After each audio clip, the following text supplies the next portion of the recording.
जय हिंद, नमस्कार, वंदे मातरम। साथियों, स्वागत है आप सबका हमारे YouTube चैनल मौर्य एजुकेशन 07 पर। गाइस, आज की इस क्लास में हम क्लास 9th के सेकंड चैप्टर के बारे में पढ़ेंगे, जो कि है बहुपद। ठीक है, इसके पहले हम लोगों ने पहला चैप्टर कंप्लीट कर लिया था, एक एक क्वेश्चन इसके सॉल्व कर चुके हैं। ठीक है, तो चलते हैं अब दूसरे चैप्टर की ओर। बहुपद है। बहुपद पर आगे बढ़ने से पहले हमको ये पता होना चाहिए गाइस कि बहुपद में जो टर्म होते हैं, कुछ बेसिक टर्म होते हैं, उनके बारे में हमको पहले पढ़ लेना है, फिर उसके बाद बहुपद पर चलते हैं। चलिए, बहुपद के जो बेसिक टर्म होते हैं उनको पढ़ लेते हैं। सबसे पहले आपको पता होना चाहिए कि चर क्या होता है। ठीक है गाइस, चर क्या होते हैं, अचर क्या होते हैं, इनके बारे में बेसिक हमें नॉलेज होनी चाहिए, तभी हम बहुपद आगे क्लियर कर पाएंगे। ठीक है, तो चर क्या होते हैं गाइस, जैसे नाम से क्लियर है कि ऐसो गाइस, चर क्या होते हैं? वे राशियां जिनका मान हर समय बदलता रहे उन्हें क्या कहते हैं? चर राशियां कहते हैं। ठीक है गाइस, चर क्या होते हैं? वे राशियां जिनका मान हर समय चेंज होता रहे, वे चर राशियां कहलाती हैं। दूसरा गाइस आता है कि अचर राशियां किसे कहते हैं? अचर क्या होते हैं? वे राशियां जिनका मान हर समय नियत रहे, उनको क्या बोलते हैं? अचर राशियां बोलते हैं। देखिए, एग्जाम्पल के माध्यम से देखते हैं। ठीक है गाइस, एग्जाम्पल के माध्यम से देखेंगे। देखिए, चर राशियों के अंतर्गत कौन कौन आते हैं? जैसे x हो गया, y हो गया, z हो गया, ये सारी चीज़ें जो भी होती हैं आपकी क्या होती हैं? चर राशियाँ।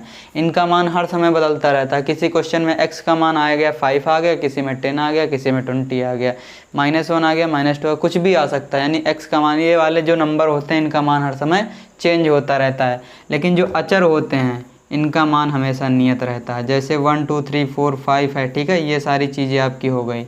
इनका मान चाहे अब पढ़ें और चाहे 10 साल बाद पढ़ें, तब भी इनका मान चाहे जिस क्वेश्चन में होगा, अगर 2 है तो 2 ही लिखा रहेगा, उसके मान में कोई परिवर्तन नहीं होगा। यानी ये आपकी चर राशियाँ हो गई और ये अचर राशियाँ हो गई। क्लियर है गाइस? चलिए, उसके बाद आता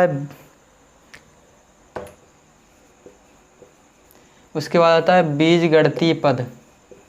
बीजगणितीय पद क्या होते हैं गाइस? ठीक है, बीजगणितीय पद, इसमें क्या होता है? जो चर होते हैं और अचर होते हैं। ठीक है, चर और अचर का जो मल्टीप्लिकेशन होता है, ठीक है, वही क्या आपका क्या कहलाता है? बीजगणितीय पद क्या कहलाता है?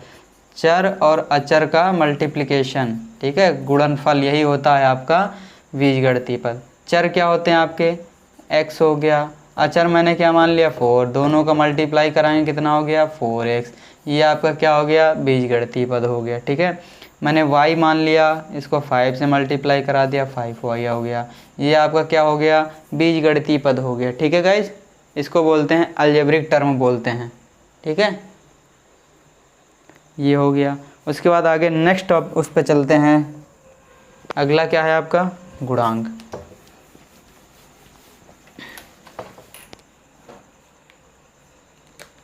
अगला है गुणांक। गुणांक यानी कोफिशिएंट।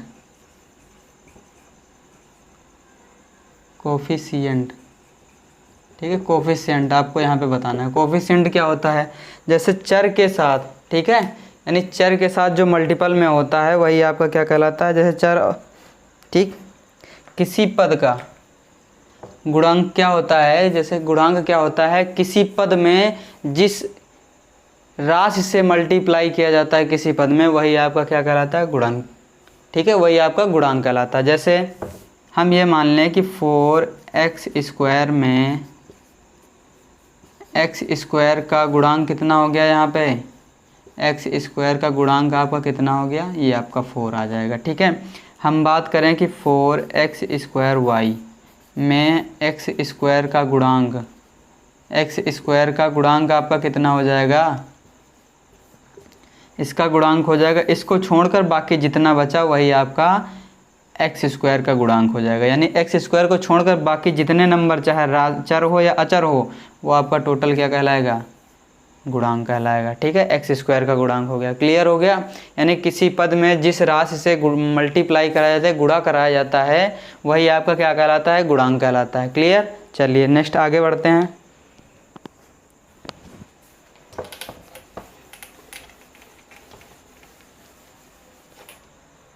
उसके बाद आता है पद की घात। पद की घात, डिग्री ऑफ टर्म। ठीक है, डिग्री ऑफ टर्म क्या होती है?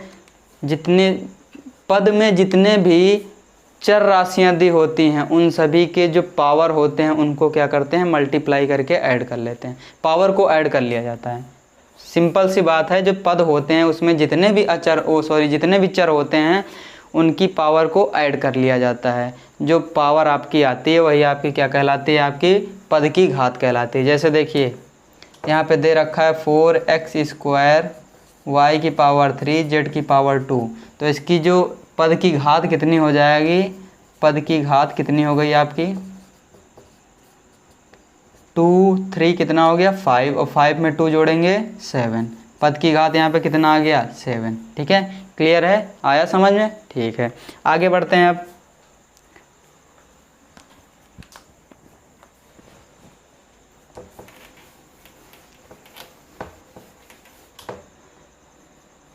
अगला है सजातीय पद। ठीक है, क्या है अगला, सजातीय पद। सजातीय पद क्या होते हैं, एक होता है विजातीय पद।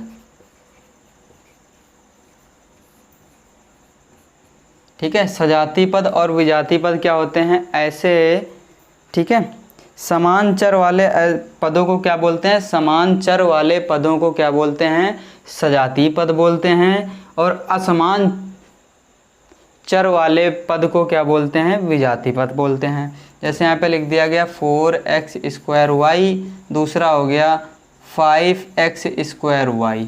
ठीक है, ये हो गया। देखिए जो चर दी हुई अगर उसकी पावर सेम रहेगी तभी ये आपके सजातीय पद वाले कहलाएंगे। ठीक है, सजातीय पद आपस में कहलाएंगे। अगर यही चीज़ यहाँ पे दे रखा हो 4x²y और दूसरा दे रखा हो 5x²y², यहाँ पर देख सकते हैं वहाँ पे y की पावर 1 है, यहाँ पे y की पावर 2 है। जब दोनों की पावर अगर डिफरेंट हो गई तो ये आपका विजातीय पद कहलाएगा। अगर दोनों चरों के जितने भी चर दिए होंगे अगर सबकी पावर सेम है तो आपका वो सजातीय पद कहलाएगा। अगर किसी की भी पावर अगर सेम नहीं है तो आपका विजातीय पद कहलाएगा। क्लियर हो गया? चलिए आगे बढ़ते हैं। आगे बढ़ते हैं तो देखते हैं कहाँ पर पहुँचते हैं, आपका बहुपद पर आ गया आपका। ठीक है, जो चैप्टर था उसी की अब डेफिनेशन हम लिखना शुरू करते हैं। ठीक है, बहुपद क्या होता है, देखिए बहुपद की डेफिनेशन क्या हो गई, ऐसा बीजीय व्यंजक जिसमें जो चर की पावर होनी चाहिए वो क्या होनी चाहिए, पॉजिटिव इंटीजर होना चाहिए, धन पूर्णांक होना चाहिए। ठीक है, ऐसा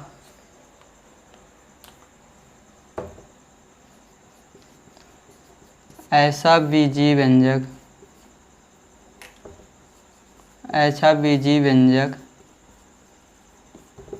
जिसमें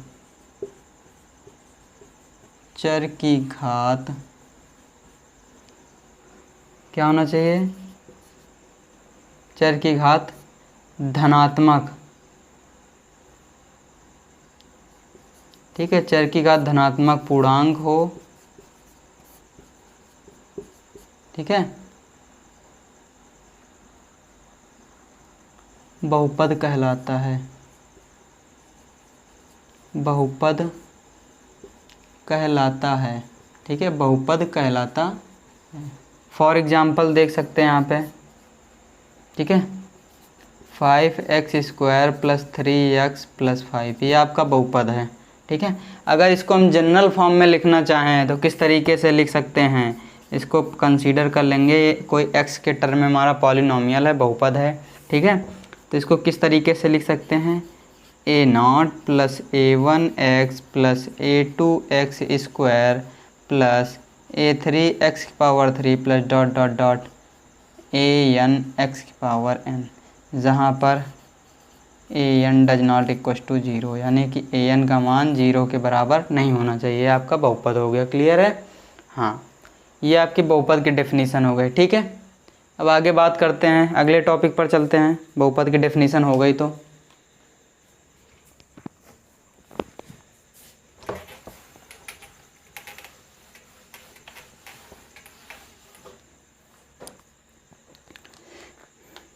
अगर बहुपद की डेफिनेशन हो गई तो बहुपद की घात के बारे में बात कर लेते हैं। चलिए, बहुपद की घात क्या होती है, बहुपद की घात। ठीक है, बहुपद की घात क्या होता है, जो बहुपद दिया होता है उसमें जो किसी चर की जो मैक्सिमम पावर होती है वही बहुपद की घात होती है। चर की जो मैक्सिमम पावर होती है, मैक्सिमम घात होती है, वही बहुपद की घात होती है। यानी बहुपद की डिग्री ऑफ पॉलिनोमियल क्या होती है?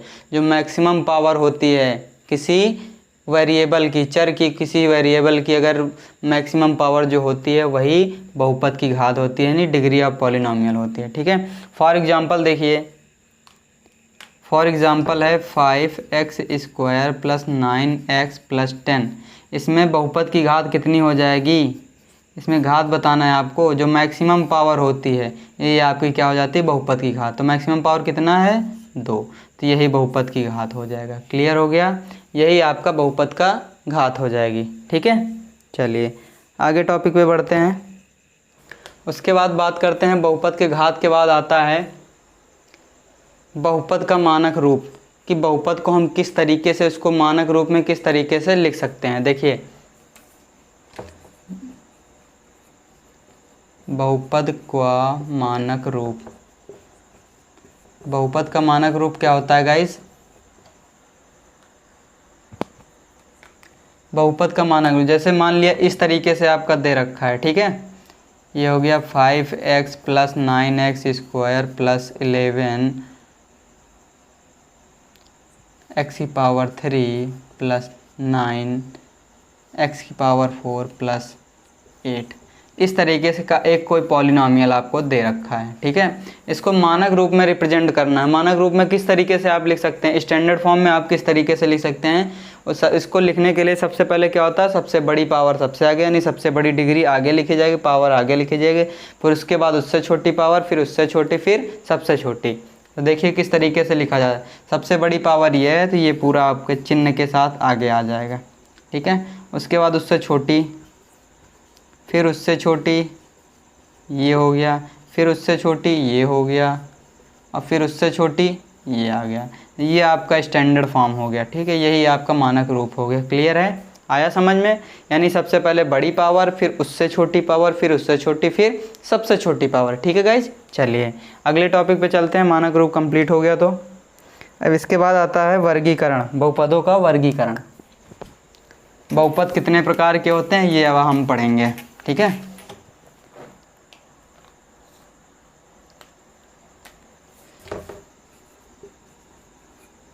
बहुपद के प्रकार, बहुपद कितने प्रकार के होते हैं? तो बहुपद को डिफाइन करने के लिए हम दो तरीके से इसको बता सकते हैं बहुपद कितने प्रकार के होते हैं। ठीक है, एक टर्म के आधार पर, यानी पद के आधार पर बता सकते हैं। ठीक है, एक पद के आधार पर बता सकते हैं, दूसरा घात के आधार पर बता सकते हैं।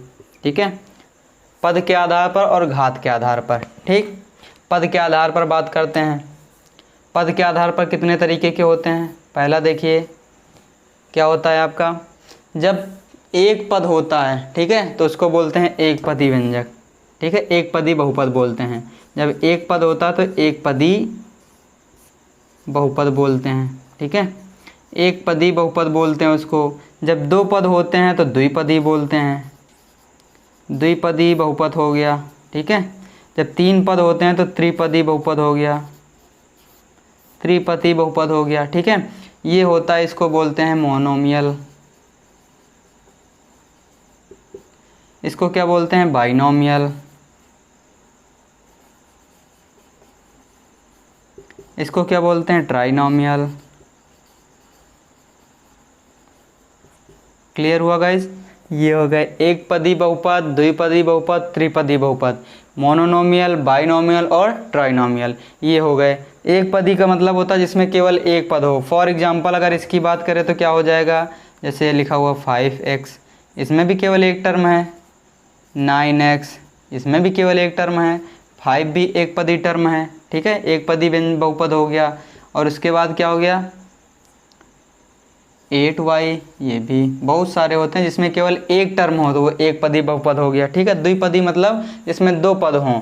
दो पद के लिए फॉर एग्जांपल इसके लिए लिखेंगे 5x + 2 लिख दिया, 9x + 5 लिख दिया, etc। बहुत सारे इसमें देखिए दो दो टर्म हैं। ठीक है, तीसरा है त्रिपदी जिसमें तीन पद हों।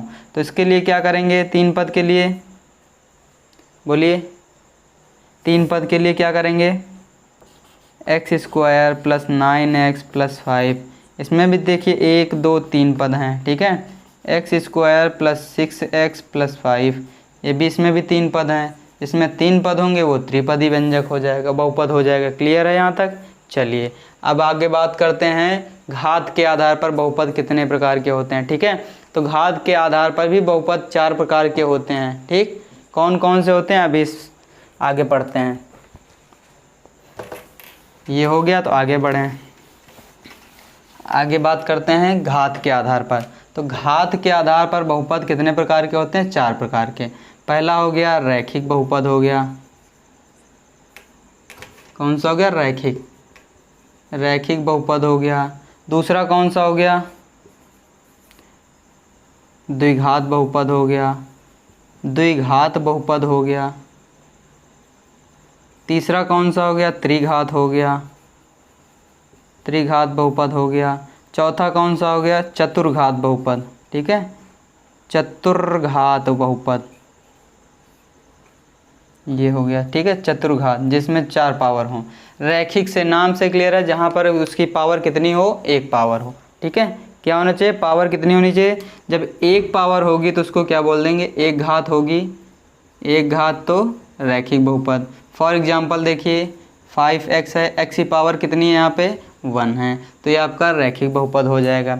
द्विघात मतलब जिसकी पावर अधिकतम पावर कितनी हो? 2 हो, ये हो गया द्विघात। फॉर एग्जांपल देखिए x square plus 9x plus 5, ये आपके यहाँ पे पावर कितनी दे रखी है? 2 पावर है मैक्सिमम, तो ये आपका द्विघात समीकरण हो गया, द्विघात बहुपद हो गया, ठीक है। त्रिघात क्या होता है? जहाँ पे कितनी पावर होनी चाहिए? 3 घात होनी चाहिए, उसको बोलते हैं त्रिघात। जैसे x की power 3 plus 9x square plus 5, for example ये हो गया। इसमें मैक्सिमम पावर आप देख सकते हैं यहाँ पे कितना है? 3 है, तो ये आपका त्रिघात बहुपद हो गया। आगे बात करते हैं चतुर्घात, यानी कितनी घात होनी चाहिए? 4 घात होगी, तब उसको क्या बोलेंगे?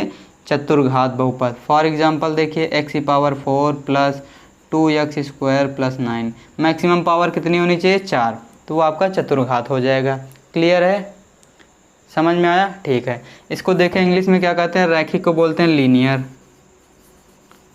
लीनियर पॉलिनोमियल हो गया। द्विघात को क्या बोलते हैं? क्वाड्रेटिक, क्वाड्रेटिक पॉलिनोमियल है। त्रिघात का क्या होगा? क्यूबिक, ये हो गया कि आपका क्यूबिक पॉलिनोमियल हो गया, क्वाड्रेटिक पॉलिनोमियल हो गया, लीनियर पॉलिनोमियल। चतुर्घात को क्या बोलते हैं? By quadratic, by quadratic, by quadratic polynomial हो गया, ठीक है। इसको चतुर्घात बोलते हैं, जिसकी पावर 4 हो वो चतुर्घात बहुपद यानी कि बाई क्वाड्रेटिक पॉलिनोमियल हो गया। क्लियर है? सारे पॉलिनोमियल इसके बहुपद के प्रकार आपको समझ में आए, पदों के आधार पर और घात के आधार पर। पदों के आधार पर 3 प्रकार के होते हैं, घात के आधार पर आपके 4 प्रकार के होते हैं।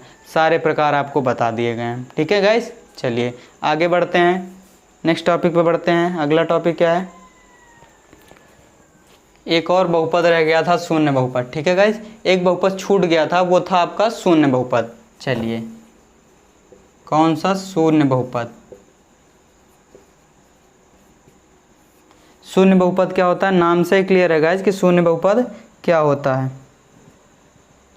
ऐसा बहुपद जिसमें सभी गुणांक क्या हो? 0 हो। फॉर एग्जांपल देखिए ऐसा बहुपद जिसके सभी गुणांक 0 हों। गुणांक किस तरीके से लिखे जाते हैं? X square plus bx plus c, इस तरीके से मान लिया लिखा हुआ। तो a b c आपके क्या होते थे? गुणांक होते थे, ठीक है। एक्स स्क्वायर का गुणांक a होता था, x का गुणांक b होता था और c a b। तो इसमें क्या होना चाहिए? सभी 0 होने चाहिए, यानी 0x square plus 0x plus 0। यहाँ पे सभी के गुणांक क्या हैं? 0 दे रखा है, यानी कि ये इसका मान कितना आएगा? 0। जब 0 आता था तो इसको क्या बोलते हैं? आपका 0 बहुपद बोलते हैं। क्लियर है? यानी कि ऐसा बहुपद जिसके सभी गुणांक क्या हों? 0 हो, तो क्या कहलाता है? वो आपका शून्य बहुपद कहलाता है। क्लियर है? चलिए आगे बात करते हैं आपको। सो गाइस जितने बेसिक टर्म थे वो हमने क्लियर कर लिए हैं, ठीक है। अब चलते हैं सीधे एक्सरसाइज पर। एक्सरसाइज पर पहुंचने के बाद एक एक 1 बाय 1 क्वेश्चन को सॉल्व करेंगे और एक्सरसाइज को फिनिश करेंगे। चलिए देखते हैं एक्सरसाइज कौन सी है। 1 एक्सरसाइज 1 पहला क्वेश्चन क्या दे रखा है? आपको बताना है कौन सा पॉलिनोमियल यानी बहुपद है और कौन सा नहीं है। ठीक है गाइज, आपको क्या बताना है कि कौन सा बहुपद है और कौन सा नहीं है। ठीक है, चलिए जैसे पहला दे रखा है कि 4x² माइनस 3x प्लस 7, इसमें आपको बताना है कि बहुपद है कि नहीं।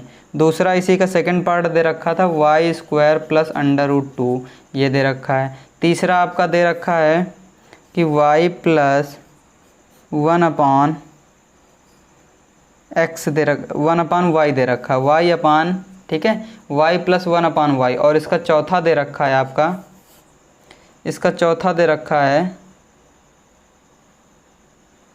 x की पावर 10 दे रखा है प्लस y की पावर 2 दे रखा है, उसके बाद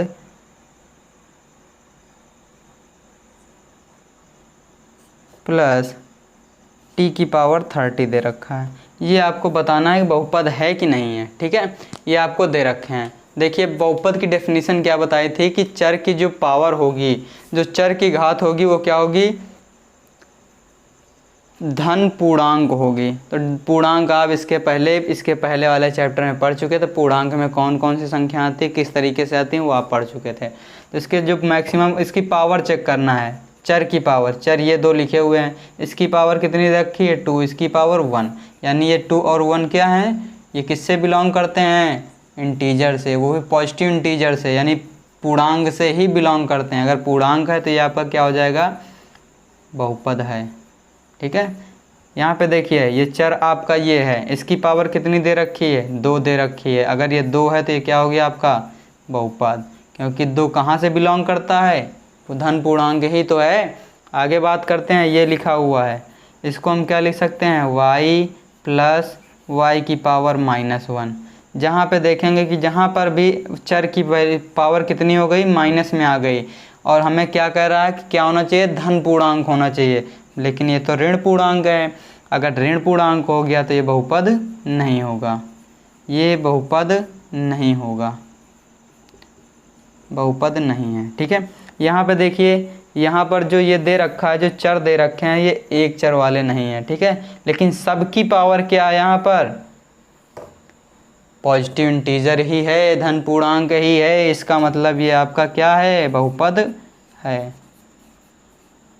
बहुपद है। एक इसी तरीके का क्वेश्चन ये दे रखेगा कि y की √y प्लस y², यहाँ पे आपको बताना है कि बहुपद है कि नहीं। जैसे √ लिखा हुआ है, इसका मतलब है पावर 1/2, और जहाँ पर पावर 1/2 आ गई, इसका मतलब ये आपका क्या इंटीजर है, धन पूर्णांक है। ये धन पूर्णांक बिल्कुल नहीं है। जब ये धन पूर्णांक नहीं होगा तो इसका मतलब ये बहुपद नहीं होगा। ठीक है, ये बहुपद नहीं है। क्लियर हो गया, ठीक है, पहला क्वेश्चन आपका कंप्लीट हो गया। चलते हैं नेक्स्ट क्वेश्चन पे, अगले क्वेश्चन पे। क्वेश्चन नंबर 2 है,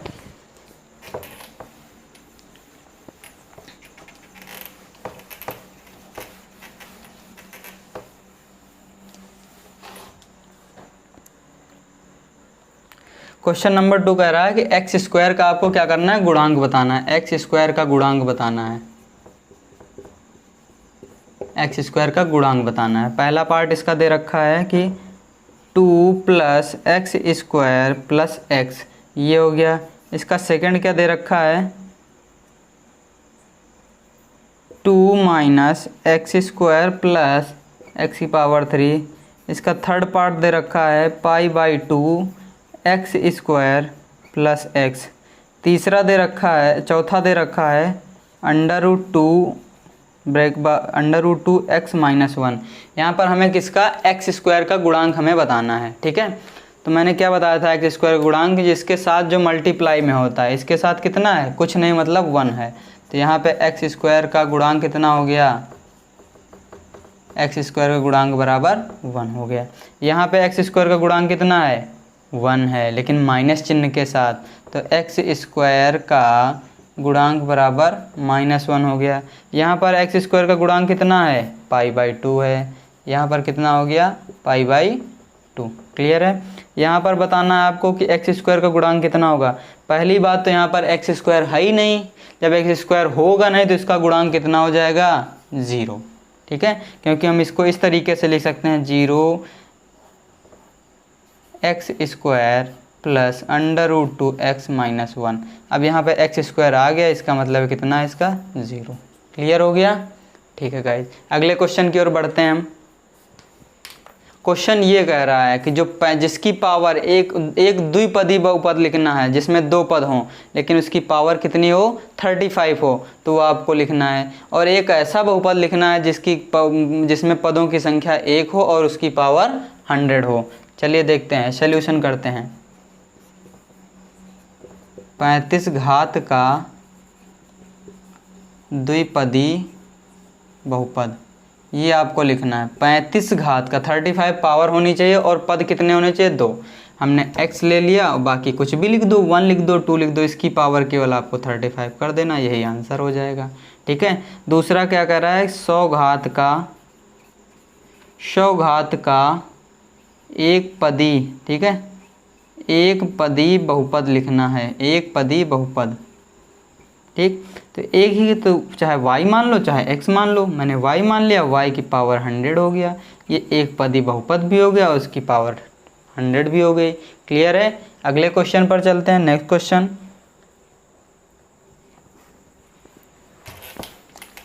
क्वेश्चन नंबर 4 है, इसके बाद क्वेश्चन नंबर 4 है। चलिए देखते हैं क्वेश्चन नंबर 4 क्या कह रहा है। हमें इसमें से प्रत्येक बहुपद की घात बतानी है। ठीक है, बहुपद की घात बताइए, बहुपद की घात बताइए। ठीक है, पहला क्वेश्चन दे रखा है, किसकी घात बतानी है? बहुपद की। पहला है 5x³ plus 4x² plus 7x, इसमें बहुपद की घात बतानी है। इसका दूसरा पार्ट दे रखा है आपका, ये कह रहा है कि 4 - y⁻²। और तीसरा क्या दे रखा है, इसी का थर्ड पार्ट दे रखा है 5t - √7। ठीक है, और उसके बाद चौथा दे रखा है इसी का 3। इसमें आपको बहुपद की घात बतानी है। ठीक है गाइस, इसमें बहुपद की घात बतानी है। तो इसमें इसकी घात कितनी हो गई, जो मैक्सिमम पावर होती है वही उसकी घात होती है। सबसे मैक्सिमम कितना है 3 है, तो बहुपद की घात 3 हो गया। इसमें चर की घात कितनी हो गई, यहाँ पे सबसे ज़्यादा वाली ये हो गया 2, तो इसकी घात कितनी हो गई 2। यहाँ पे चर की घात मैक्सिमम कितना है 1, तो इसकी पावर कितनी हो गई, घात कितनी हो जाएगी 1। यहाँ पे इसकी पावर कितनी है बोलिए, यहाँ पे चर की घात कितनी है बोलिए, चर की घात 0। ठीक है, यहाँ पे चर की घात कितनी हो गई 0। क्लियर, ये आ गया आपका राइट आंसर। चलिए अगले क्वेश्चन की ओर बढ़ते हैं। क्वेश्चन नंबर 5 है, जो इस एक्सरसाइज का आखिरी क्वेश्चन है। ठीक है, चल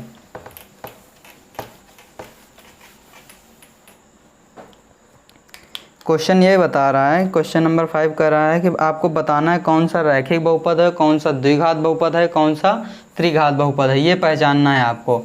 इसका फर्स्ट पार्ट कह रहा है, 5वें का फर्स्ट पार्ट क्या कह रहा है कि जो बहुपद दे रखे हैं इसमें से आपको पहचानना है कौन सा रैखिक है, कौन सा द्विघात है और कौन सा त्रिघात है। ठीक है, जैसे पहला दे रखा है x² + x, ये हो गया। सेकंड पार्ट हो गया x - x⁻3। उसके बाद थर्ड क्या कह रहा है आपका y + y² + 4। उसके बाद चौथा क्या कर रहा है x + वो हो गया 1 + x हो गया। पांचवा आपका क्या कह रहा है 3t हो गया। छठवां आपका क्या कह रहा है, छठवां क्वेश्चन आपका कह रहा है r²। सातवां क्वेश्चन इसी में क्या कह रहा है 7x⁻3। इसमें आपको बताना है कौन सा रैखिक बहुपद है, कौन सा एक द्विघात बहुपद है, कौन सा त्रिघात बहुपद है। यहाँ पे मैक्सिमम पावर कितनी दे रखी है 2, इसका मतलब ये द्विघात बहुपद हो गया। ठीक है, द्विघात बहुपद हो गया। यहाँ पे मैक्सिमम पावर कितने दे रखा है 3, ये कौन सा हो गया त्रिघात बहुपद हो गया। क्लियर, इसमें मैक्सिमम पावर कितनी दे रखी है 2, इसका मतलब ये द्विघात बहुपद हो गया। ठीक है, ये द्विघात बहुपद हो गया। यहाँ पे देखिए चर की मैक्सिमम पावर कितनी दे रखी है 1, सबसे ज़्यादा पावर 1, ये हो गया रैखिक बहुपद हो गया। ठीक है, यहाँ पे कितना दे रखा है 1, यह भी क्या हो गया रैखिक ही हो गया। क्लियर, आगे बढ़ते हैं। इधर देखिए यहाँ पे चर की घात कितनी दे रखा है 2, तो ये आपका क्या हो गया द्विघात बहुपद हो गया। ठीक, यहाँ पे मैक्सिमम पावर कितनी दे रखी है 3, तो ये क्या हो गया त्रिघात बहुपद हो गया। क्लियर, आया समझ में? चलिए, तो ये एक्सरसाइज यहाँ पर कंप्लीट हो गई है। अब आगे जो भी बात होगी, जो भी एक्सरसाइज है, जो भी टॉपिक है, वो अगली वीडियो में अगली क्लास में कराया जाएगा। ठीक है, आज की क्लास को बस यहीं तक रखते हैं, बाकी जो आगे आने वाली क्लास होगी वो आप तक पहुंचा दी जाएगी। ठीक है, सो गाइज़, अगर आज की ये क्लास आपको अच्छी लगे तो वीडियो को लाइक कीजिए, ज़्यादा से ज़्यादा शेयर कीजिए, और अगर हमारे चैनल पर नए आए हैं तो चैनल को सब्सक्राइब कर लीजिए और बेल आइकन को ज़रूर प्रेस कर लीजिए, ताकि हमारे जो वीकली क्लासें आ रही हैं आप तक, ठीक है, यूट्यूब पर जो अपलोड की जा रही हैं आप लोग, ठीक है, चलाई जा रही हैं, वो आप तक जल्द से जल्द पहुंच सकें। ठीक, धन्यवाद। वंदे मातरम। जय हिंद।